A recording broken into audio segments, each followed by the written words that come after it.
Скажи, о Мухаммад, если вы любите Аллаха, то следуйте за мной, и тогда Аллах возлюбит вас. Как сделать так, чтобы каждый твой шаг был богослужением в течение всего года, как будто целый год соблюдал пост и бодрствовал ночью? Многие из нас в течение всего года ждут каких-то праздников и выходных дней, находятся в ожидании чего-то от месяца Рамазан к месяцу Рамазан, от праздничного намаза к праздничному намазу.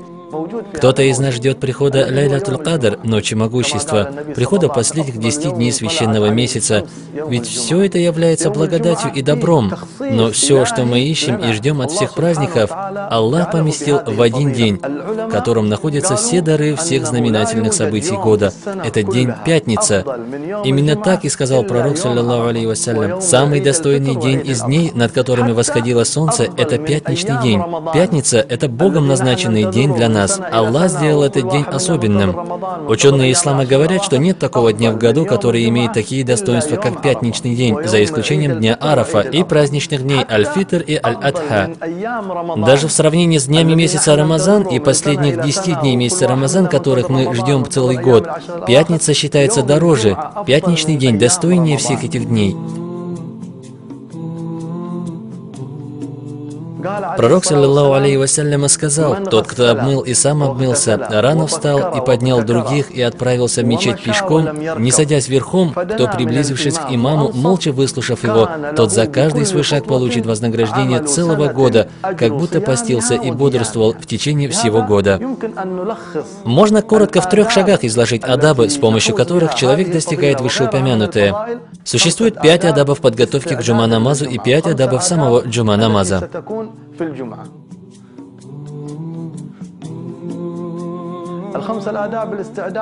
А некоторые ученые говорили, что это ваджиб, обязательное. Пророк, саллаллаху алейхи вассалям, сказал: купание в пятничный день – обязанность каждого совершеннолетнего человека. Одеть лучшую одежду. Человеку необходимо одеть в этот день лучшее из того, что у него есть, предпочтительно белого цвета, ведь это является сунной. Пророк, саллаллаху алейхи вассалям, любил белое. 3. Благовоние. Использование чего-либо из благовоний, духов или бахура, дыма ароматных растений. 4. Стричь ногти. Соблюдать общую гигиену. 5. Мазаться маслами в ночь на пятницу или в пятничный день. Когда человек соблюдает эти 5 адабов, значит, он выполняет суннаты подготовки к джума-намазу.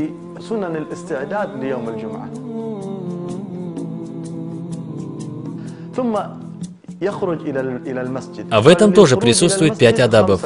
Идти в мечеть пешком, при условии, если у человека есть такая возможность, а также если мечеть находится не слишком далеко.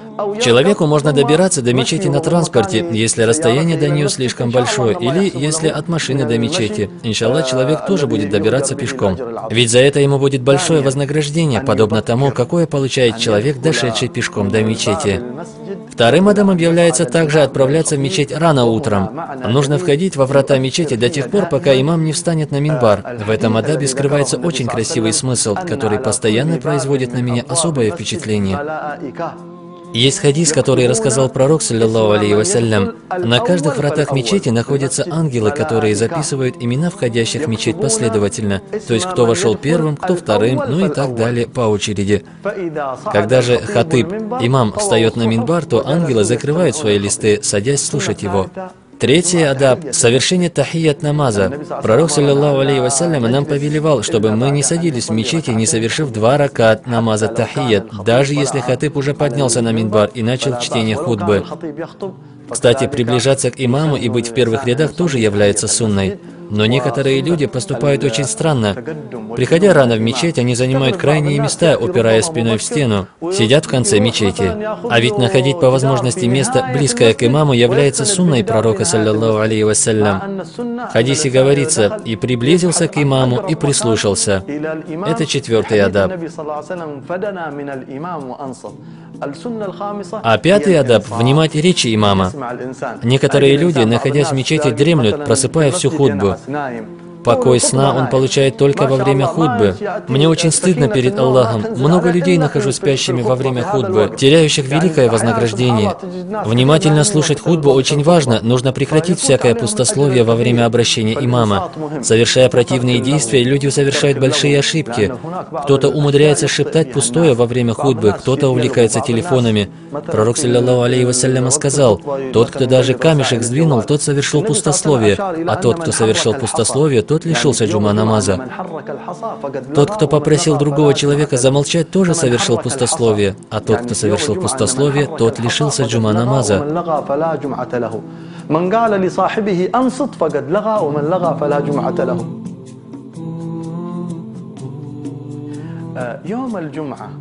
Помимо совершения джума намаза, пятничная ночь и день имеют еще другие адабы.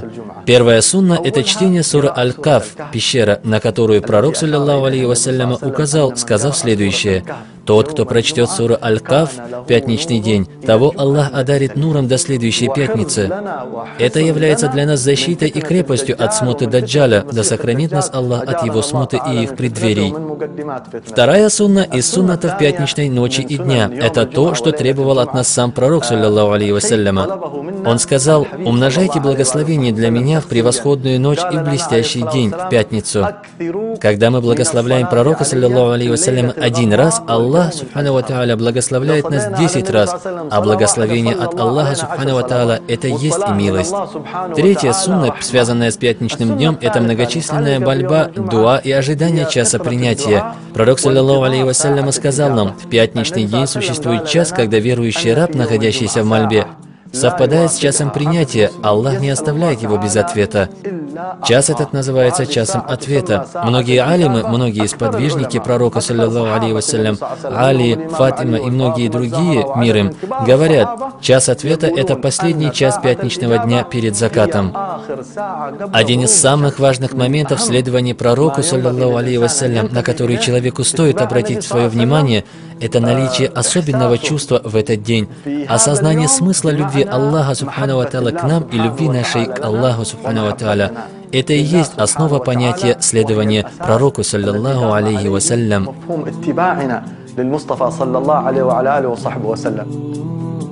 Скажи: о Мухаммад, если вы любите Аллаха, то следуйте за мной, и тогда Аллах возлюбит вас.